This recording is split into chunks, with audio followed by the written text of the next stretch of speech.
inmendham video presentation. Yay. Anyway, so much stupid stuff. So this guy who did the, whatever it was, this guy made another video. Hardcore materialism is ridiculous. So all he does is keep saying, it's ridiculous, it's ridiculous, he doesn't demonstrate it with any, convincing argument. And he posts a link to this Chalmers guy who's, doing a TED Talk. Boring. Didn't say anything to this whole first part. And then now he's starting to get to it, which is, ooh, consciousness must be something in the universe. And yeah, it's little stuff, consciousness stuff, like quantum stuff. It's really there, we just can't see it. It's a special consciousness juice. And, we collect it. We have a whole bunch of consciousness juice in our head. Brilliant. Anyway, great explanation. Ooh, yeah, Ooh, oh yeah, I totally get that. Anyway, so anyway, this guy, back to him, basically saying something like, you can't explain it. If you're a materialist, that somehow you're obliged, logically, not to think pain matters, which is idiotic. There's absolutely nothing to do with. Materialism has nothing to do with saying, I'm just going to pretend something that we know exists doesn't exist. There's no obligation to do that. And if somebody's going to make pain just poof away, that might as well be a religious theory, right? It's as bad as making an angel is to take something that we know exists, something we know happens. It's real events. The event is real. What the event might be made out of might not be real, but the event is real. Tricky, right? But not really. And make it go away. So creating a god is no different than taking something that we know happens and pretending it didn't happen. Pretending it's the same thing. And so that's the flaw in these assholes' logic, is this pretense that they could just make it go away. So anyway, I guess what I'll focus on is this comment by this camouflage monkey who's a real jerk. Obviously. I don't know what this means. Fuck nihilists? I don't know. Anyway. Sorry, still dealing with the ears. Alright, so yeah, I'll just read these. There's two comments. One I'm on nihilism and one I'm on this trolling stuff. So we'll get to this. I don't get this. You kick Logic and Vic for only one obviously sarcastic comment. Now, it seems a little coincidental though, right? He posts an idiotic comment. Let's troll and blah blah blah. LOL. And he posted it twice because I guess somebody put it in the spam thing and I took it out of the spam things, but he posted it again. Like it was such an important joke to tell. And just coincidentally, this happens at exactly the same time when the rooms get spammed with music and porn and all this stuff. It actually gets Flyora a strike on her account. And it's just a coincidence. Now, if it is just a coincidence, it doesn't really matter, because clearly it is a stupid thing to say anywhere. It's like walking into somebody's barn and talking about, wow, this wheat sure looks like it would catch fire easy.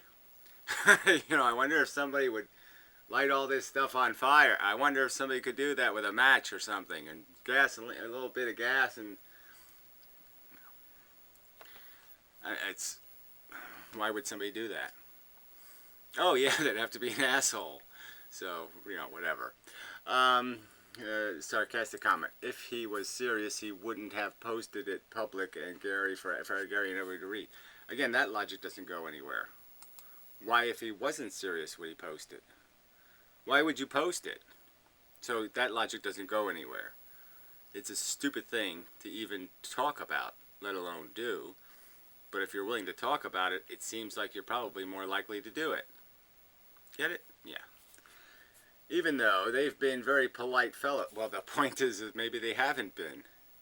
Maybe they are, as they appear to be, fakes, just playing games on the internet. On Hangouts, who certainly take philosophical thinking more serious than most other YouTube anti-nihilists. So again, it doesn't seem very polite to be making those kind of comments on somebody's video. So that's not very polite. And always try to put through into their arguments. And obviously this whole idea that you can politely insult other people's intelligence, insult their character, and that somehow that's polite because they didn't use the word asshole. Again, that's just only somebody really stupid doesn't understand that not all insults are made in bad language. Some of them can be very articulate and use very fancy words, but they're doing exactly the same thing. They're just fucking insults, asshole. And at the same time, you're not only tolerant but admire inmendham, who can't make an argument without wrongfully insulting, well, that's your accusation that you don't back up with a fact, or shouting at someone. Yeah, again, shouting is, how is that wrong? I'm sorry, I think it's just a normal response when people say outrageously stupid things to elevate the conversation with emphasis. He really comes across as a bully sometimes. So I don't, that's your account, again, based on what? What I come across, in my opinion, what I do, in my opinion, is defend things being raped by malicious assholes. And they rape the truth, they rape the real circumstance, they rape fair premises, they're rapists. You've raped the word bad, and you're going to do it in this idiotic comment of yours. You have no respect for the truth. Denied the Holocaust. Well, that's another accusation. You're going to back it up with something? I deny that you can kill 6 million Jews in fucking gas chambers. Yeah, that I deny. And burn them. And the sentience of babies in the past. Well, again, you're claiming babies are sentient based on what evidence? And if they are sentient, then why don't you pass a law telling women they can't have natural childbirth because it's way too traumatic on the baby? So why don't you do that? If you think babies actually are experiencing sensations and they're actually suffering, then when their skull gets compressed going through the birth canal, why don't you do the babies a favor and spare them that torture? It's made tons of other bullshit claims. You say they're bullshit. Where's your evidence? Oh, that's right, you don't have any. And last but not least, keeps ranting against his misinterpretation of moral nihilism. Again, I haven't misinterpreted moral nihilism. You can't seem to understand what the concept of a bad is. You think a bad is a neutral. You think bad means an absence of profit. Yeah, so if you're not gaining, somehow that means that's the bad. The bad isn't actually losing. It's not gaining. For a year now or whatever, without even attempting to understand the basic concept of the is-ought gap. Well, no, the basic concept of the is-ought gap is just a contrivance of nonsense. And clearly there's an is-ought gap with all of reality, except the only pertinent part, which would be things that have intrinsic value. There's only an ought when it's intrinsically valuable. And there's only one thing intrinsically valuable, and that's bad. The one word you've eliminated from vocabulary. Well, eliminated the true meaning of. You think bad is neutral. For 5 minutes, even though people try to explain to him over and over again, and they all get back to him, are insults again. Well, again, now they provide insults just as you have. Your whole accusation that I have somehow misinterpreted or not understood because you have an idiotic theory that bad isn't really bad isn't my fault, asshole. That's your fault. So again, why do you have patience for Gary but not Vic? Well, again, I don't make asshole rude comments, and in the second place, I don't coincidentally suggest let's going on a trolling mission at the very time a bunch of trolls show up. So yeah, I don't have his liabilities, quite obviously.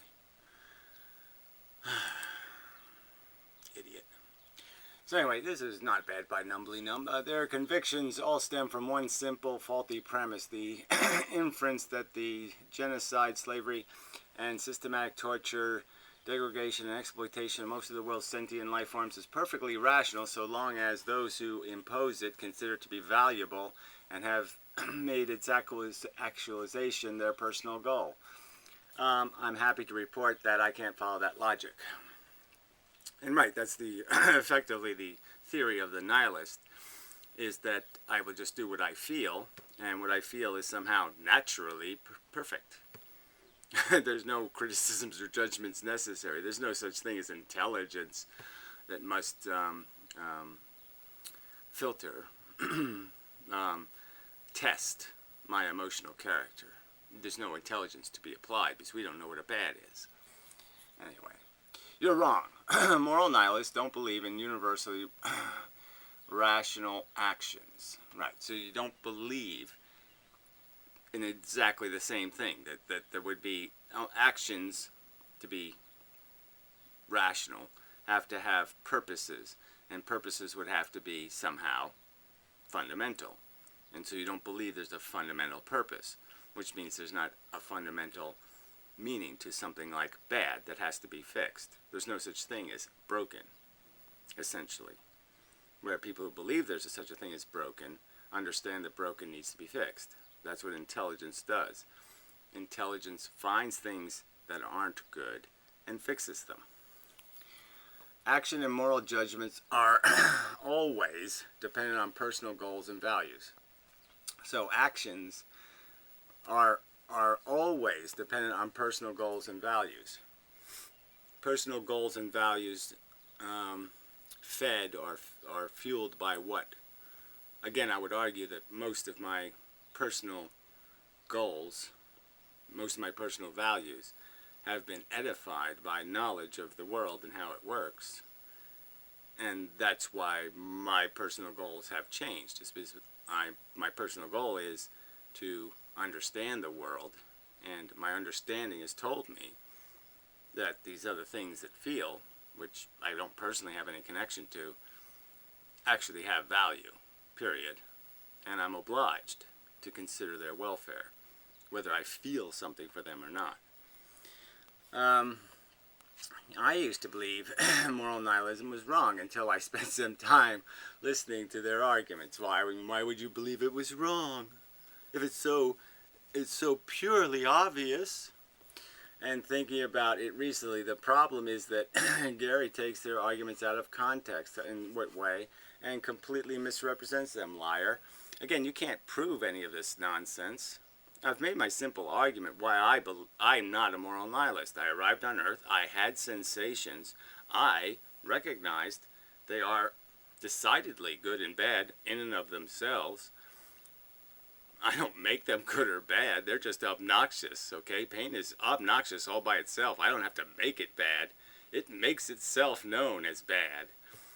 And I just recognize that's the boogeyman. That's the good and bad thing happening, are the sensations. And it just doesn't matter where sensation is. It's always the same thing.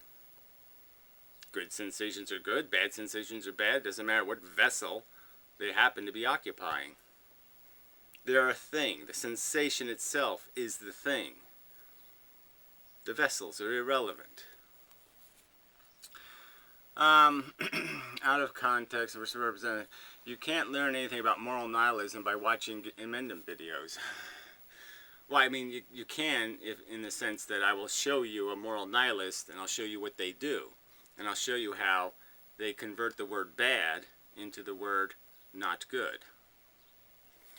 There are two false statements that he keeps repeating.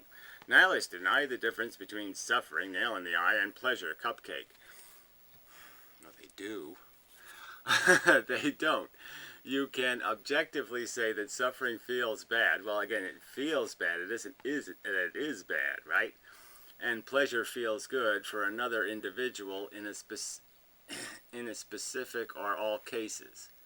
In a specific or all cases. Well, again, the point is the feeling bad is the bad thing. The feeling good is the good thing. So again, you want to change which one causes which. It doesn't really matter. The end product is there's feeling good and there's feeling bad. And if you agree that it's bad, then it needs to be corrected. But you can't come to a normative moral conclusion regarding your own actions out of that unless you have a personal relation. So again, this guy's saying somehow you have to empathy to mental states of others. Why do I have to have any of that? So you're just making a declarative statement. You're saying it is the truth, that the only way you can understand somebody else's pain or something, you have to feel their pain in some way, or you have to empathize or some kind of crap like that. When no, you don't. You just have to recognize it and respect it. So if you respect the idea that it's bad and you see it happening, you don't need any empathy. You just need the understanding that that's a bad thing happening. So wrong. Yeah, entirely. Suffering is a negative. Okay, here we go. A negative is a deficit that needs to be fixed. So that's a quoting me. There's no implication that we ought to fix negative states. So again, that's because you don't think negative is negative. Again, there's no point in saying the word like somehow you know what a negative state is and I know what a negative state is when you're using completely different language to describe a negative state. You're not saying a negative state is a negative. And now you'll demonstrate it. Try this example, which again, making metaphors or analogies to something that is singularly unique in the universe as far as we know. There's no other thing to compare consciousness to, sensation to, feelings to. There's nothing else like them in the universe. A full glass of positive, I guess that's glass. An empty glass is negative. There you go. So you think you think an empty glass, which is nothing, is the same as a negative. Do you understand how you just exposed yourself, so to speak? Why would I fix an empty glass? There's nothing wrong with an empty glass.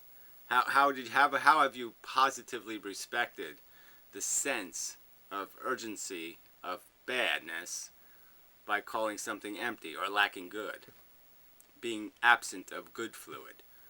That's not the description of a negative. When you walk into a bar and see someone having an empty glass in front of them, where do you see any imperative implication that you ought to refill the glass? So again, why would I? Because that's essentially comparing it to a zero state, not a necessary state.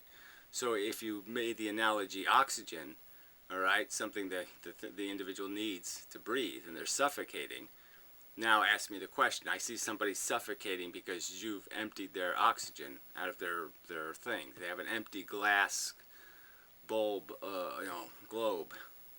And I can easily just hit the button to refill them. You're saying I don't have any imperative to press the button? There's bad happening. The individual's suffering. They're suffocating to death. Of course I do. Because it's bad.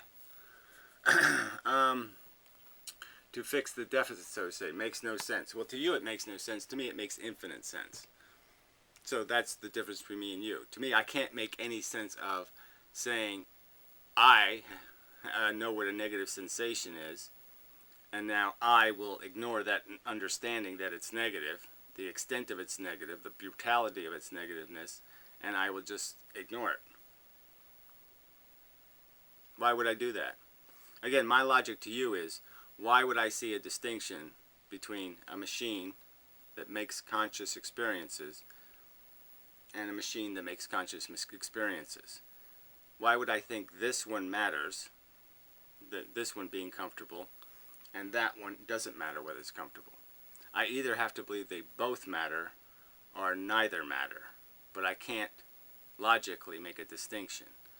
So as soon as you're making a distinction, you failed, and in my opinion, you're a liar if you say it doesn't matter to you.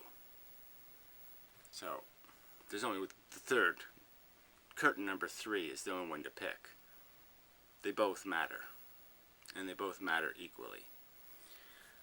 Okay. It should be pointed out that moral nihilists don't believe in the is-ought gap because they like to or because they don't own morals or because they think we should abandon morals. No, you're selfish cunts looking for excuses. They believe in the Izzard gap because it's a logical conclusion. Why is it logical? Again, I don't understand. I come to Earth, I feel sensations. The bad ones are decidedly bad in and of themselves. Nasty motherfuckers. And they're nasty motherfuckers no matter what brain they're in. That's just logical. I've already decided that. That's also logical. I can find no logical excuse to think it matters when it's happening to me and it doesn't matter when it's happening to him. So I'm just saying there's no way I can evade it, that truth. And you're saying somehow you're being honest to the truth to say, no, I'll make theirs disappear and keep mine as important.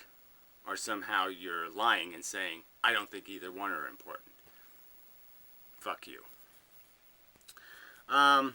Because it's a logical conclusion. It's a sad truth, so to say. Why would it be sad? I think it'd be an kick-ass truth. I wish this nonsense of yours was true. I wish it was true that either all the other individuals' pain and suffering isn't real pain and suffering, or that mine wasn't. I mean, I wish I could say that was true, but I can't. The negative does exist. The universe made it. It's a fact, and it's the worst, most horrid fact in the universe. From my perspective, ethics are built upon 3 axioms. Well, who cares? You're an asshole. Empathy, pity, which, evolutionary function. Again, yeah, evolutionary bigoted function. Okay, a function developed out of bigotry for kind, to perpetuate a specific kind of DNA molecule, has nothing to do with intelligence. Avoiding the feeling of guilt, probably psychological mechanism developed from our cultural history. No, feelings of guilt is really, the word is kind of fucked up, is acknowledgement of failure. So when you acknowledge failure, you feel guilty. That's what it is. The categorical imperative as a mutual contract. Yeah, right, whatever. Political. If the participants in a society can hurt each other, then none should hurt anyone, so I can live my life. Whatever that means. Social contract. Yeah, well, whatever. That's a whole different subject. We're talking about absolutes and the existence of net end game resolution of what took place. And the fact that we have to make all these contracts to be able to even survive, to have the conversation with each other, just makes it messy. It doesn't make it a better game. It doesn't make it more logical. It's an impediment to logical directness, is this assholery that we have to indulge in all these conversations with idiots. None of these come from real logic, but are rather connected to a personal interest. Exactly, which is, in my opinion, illogical. Life isn't personal. Life is happening to many organisms, so it would be idiotic for me to think that anything about the reality of being alive just has to do with my personal interest. That would be just silly. But if someone, let's say, is a super intelligent psychopath, which isn't really possible, super intelligent harmer of things, no, not possible, who otherwise understands everything, denies these axioms, then you can't explain to him why he should act moral. There's no moral logic without personal subjective interest. Again, no, that's just not true. The fact that you have to believe in your beliefs emotionally for you to act is, yeah, a fact. Your level of confidence, probably not the right concept to deal with, just confidence alone. But the fact that you have to make it personal, but the personal interest is devotion to something simple like the truth. If you're devoted to the truth, then logical principles are fundamentally very important to you personally. Subjective interest in the well-being of others. Here's something I wrote down recently. Wow, how exciting. Suffering is bad for the sufferer. Here we go again. So again, it's not in the universe. It doesn't happen as an event in the universe. It's not bad in and of itself. It's not bad intrinsically. It's not bad. Right? The sufferer's suffering can be acknowledged by the observer to be labeled objectively as bad for the sufferer. Well, again, bad for the sufferer, the suffering, but it isn't real suffering because it's not in the universe. It's only in the sufferer. So again, it didn't happen in the universe. This is just such crap. Nothing wrong here, but this doesn't say how the observer values his reaction to the sufferer's suffering. Well, his reaction to the suffering is irrelevant. His acknowledgement of its existence is all that's required. Once he's acknowledged the existence of something exactly the same as what he experiences as suffering, and he knows his suffering is bad, then he knows what's happening over there is bad. And now bad has happened, and bad must be fixed, just like it must be fixed when it happens to me. If the observer is empathetic and capable of feeling pity, which again, in my opinion, has nothing to do with this subject, the sufferer's suffering is bad for him and bad for me. I ought to stop it. Well, again, you just said here, the sufferer's suffering is bad for him and bad for me. So you're saying that it has to be bad for you before you'll acknowledge its existence, before you'll act as if you acknowledged its existence. Merely acknowledging the existence of bad isn't good enough for you. If the observer is apathetic and doesn't care, well, again, to be apathetic would have to require you not to think it's bad. So again, you're just taking away the word bad either way. You don't think bad is really bad, period. You don't understand that bad is bad, which means it's a negative, which means it has to be corrected logically. It's unacceptable. Bad is not the acceptable condition. It's an unacceptable condition. The sufferer's suffering is bad for him and neutral for me. Well, again, so you're saying that this neutral for me part somehow is more logical because you don't have any, you're emotionally neutral. It means you still don't understand it's bad. Like I said, I was pretty emotionally neutral on the whole subject of Jews and this and that and all that kind of crap.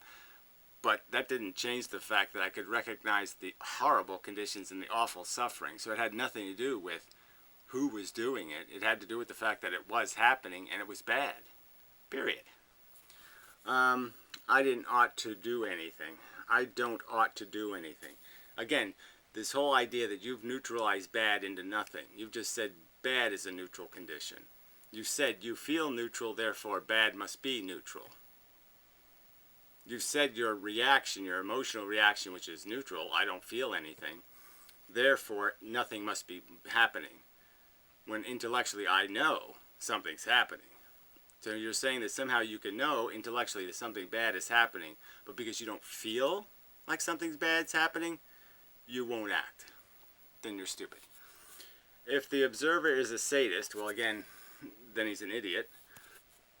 The sufferer's suffering is bad for him and good for me. Well, again, that's your interpretation of value exchanges, which has to do with everybody feeling instead of anybody thinking. Frankly, I think logically. I don't feel logically. I ought to torture him some more. Even though you know torture's bad, even though you know creating bad is bad, you ought to do it because you feel like it. I mean, that's just stupid. Again, if I would be smart enough, if tomorrow, right now, I had some feeling come up inside of me where I just said, oh, I would just love to torture my neighbor. Ooh, that would feel so cool. I'd love to, like, yeah, stick big, giant, pointy sticks in and out of them and stuff, and blah, blah, blah, blah. I would still logically know, can't do that. It's suffering. You can't cause suffering. Suffering's bad, okay? I'd have a dissidence would be created. The feeling wouldn't be acted on. Anyway, genocide, slavery, and systematic torture, degradation, exploitation are neither rational nor irrational. So all of this bad causing stuff, all this stuff causing bad sensations, you know they're bad because you've experienced them. They're bad sensations. You can't tell the rational difference between a world where you don't create them and a world where you do create them. I say you're an idiot. But it depends on us, the ones with empathy. Well, I don't think you have any empathy in the first place. I don't think you have any emotional character. But you're an imbecile, so what good is it? Who cares what your emotional character is when you can't guide it with any kind of intelligence? And I'm going to make again my argument. I was born without emotional character. I acquired emotional character through intelligence, through knowledge of reality. And so the fact that if you're going to claim you don't have empathy, you could only not have empathy because you don't understand what's happening.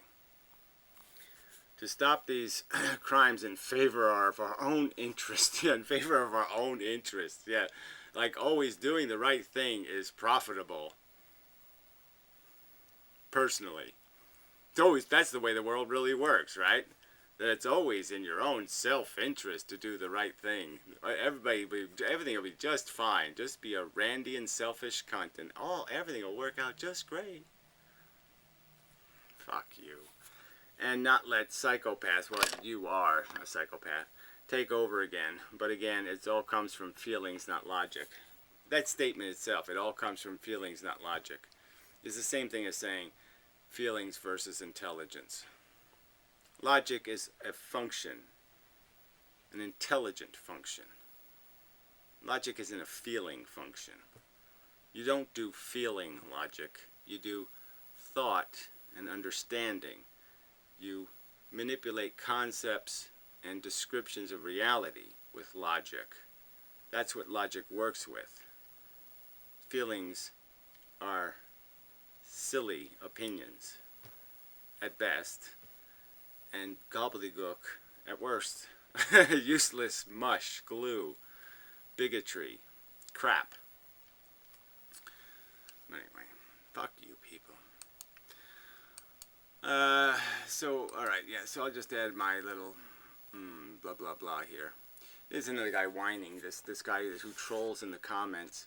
I was expecting the warning to be because of something they said or did in Let's Draw. Well, we don't know what they did or in Mike's room. But I've been called a child molester, scum of the earth, and a million nasty ad hominem attacks. Yeah, I'm calling you what you represent as a philosophy, okay, which is self-indulgent, ignorant, emotionalism, by a fellow A.N. inmendham, and he is still allowed in. Well, yeah, an emotional anti-nihilist, again, let's recognize, isn't any better than a Nazi.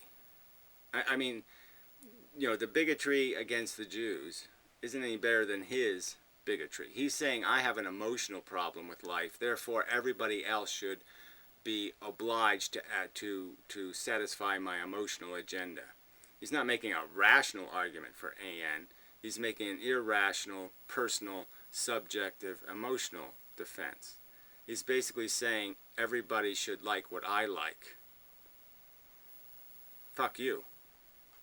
You either demonstrate it. If you're going to impose on somebody, you either do it with a logical argument or you don't do it. So if you can't logically defend AN, you have no business attempting to impose anything on anybody. If you can't logically defend your action, you can't justify acting against anyone else's interests. Period. Based on your emotions. It's just absolute bullshit. Yeah, that's enough of that. Alright, so I just thought I'd go a little on this brain science thing. So, what I would argue is the neurons are just reflexes, okay? So let's just understand the first neuron was just a way to expedite reaction time. So electricity moves faster than chemistry, so the neuron happened because it creates an electrical way to create action at one end and action at another end of an organism. And then this knee-jerk, this reactive element, ended up being cascaded. So they would be thought triggers. If this, do this knee-jerk. If that, do this knee-jerk. So all this if questioning thing started happening. And so it started making this cascade of reflexes. The beginnings of a brain. Now, in the development of this reflexive mechanism, we ended up with all our senses. All our senses are neuron-based senses. Okay, the neurons run from the tip of our fingers all the way up to our brain, a single neuron. There are very long neurons are some of the biggest cells in your body. They're very long.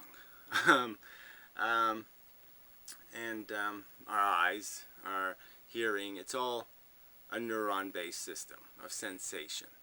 And now these knee jerks, in a sense, especially with eyes, there's this huge amount of information.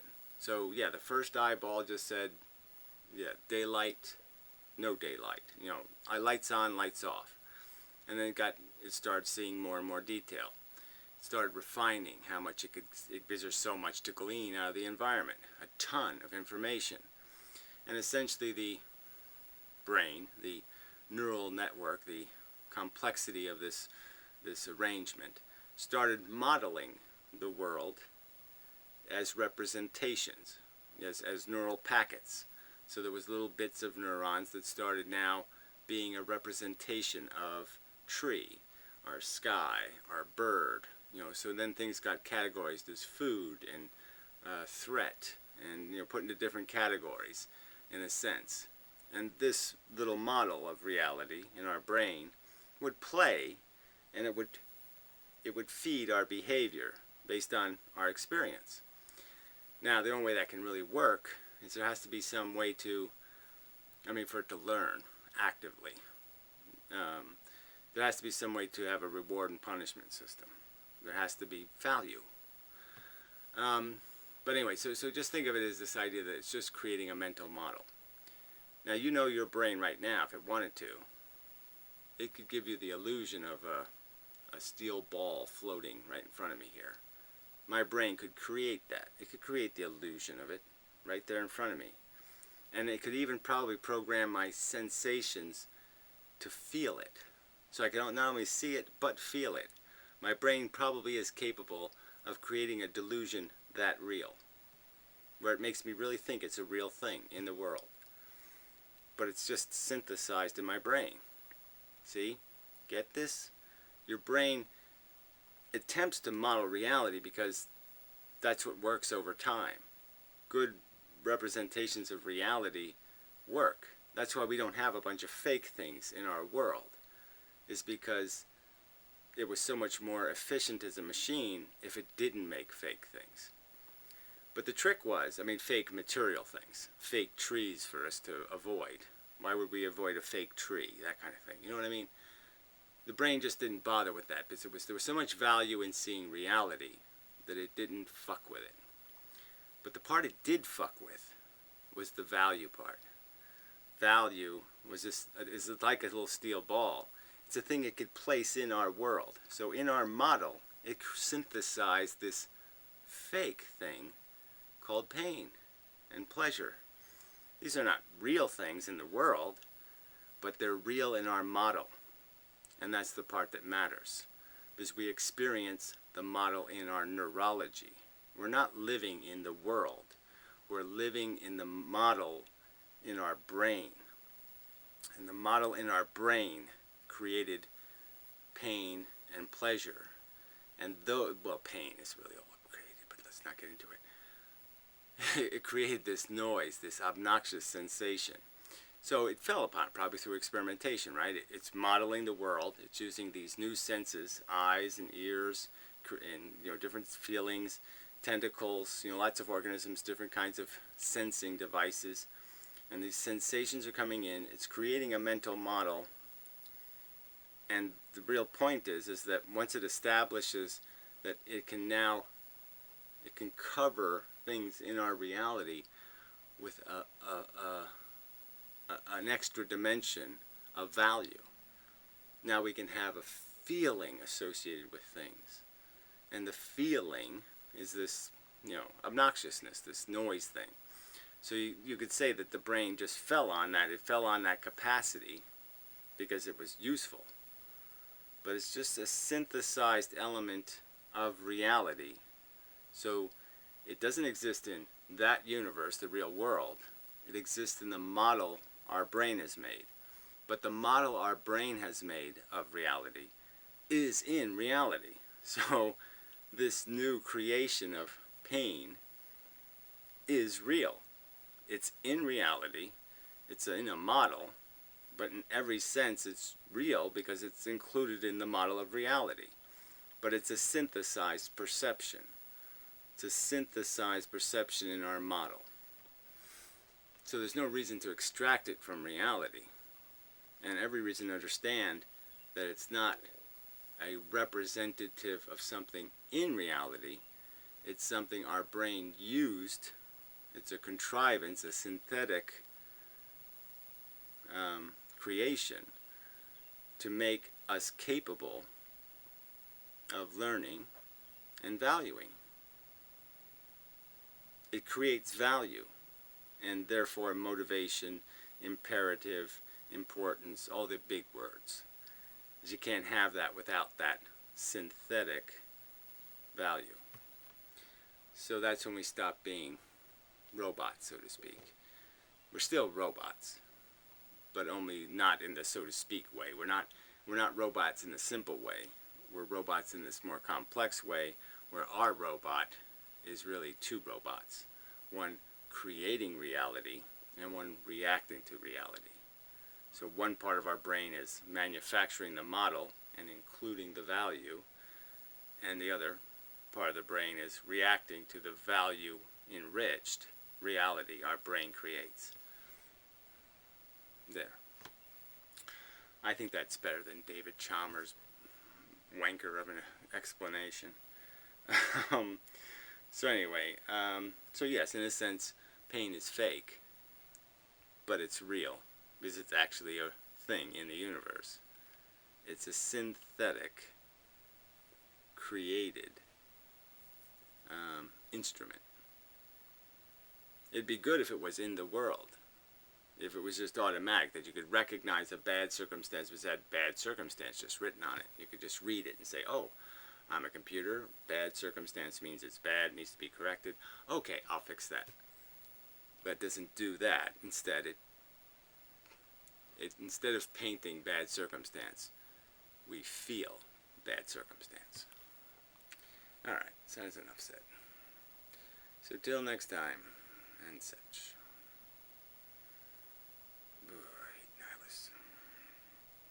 No bigger idiot. I mean, really, it's just so much dumber than the religious kooks. And it just demonstrates that, you know, so many atheists are just, they haven't gotten over the bullshit in their heads.